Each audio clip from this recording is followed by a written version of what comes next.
Today I'm going to show you how to add a project to GitHub using the command line. If you find this tutorial helpful, make sure to like the video and subscribe for more programming guides. Here's how to do it step by step. First, we need Git installed on your computer. Open your browser and search for Git download. Click the first link, then choose Windows or Mac/Linux depending on your system, and download Git. Once the download is finished, run the installer. Click Yes when prompted, and go through the installation steps. You can leave most of the options at their default settings. Just keep clicking.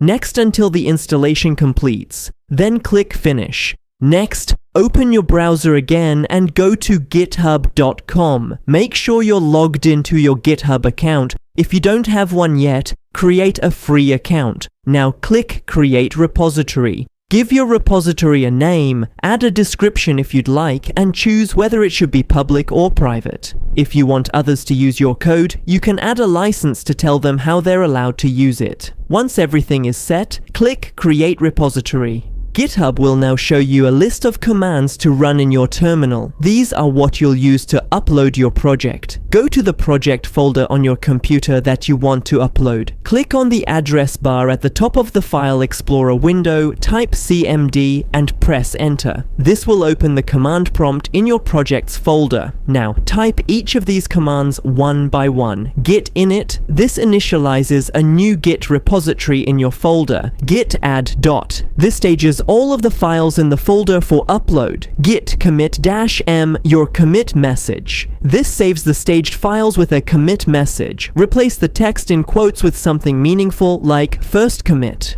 Git branch -m main. This renames your branch to main, which is the standard branch name on GitHub. Copy the repository URL from GitHub. You'll see it on the page where you created your repository. Then run git remote add origin. Paste your URL here. Finally, push the project with git push origin main. After running the last command, your files will be uploaded to GitHub. Refresh your repository page in the browser, and you should see all your files appear. And that's it. You've successfully added a project to GitHub using the command line. If you found this tutorial helpful, be sure to like, subscribe, and share this video with other developers who might need a quick step-by-step guide.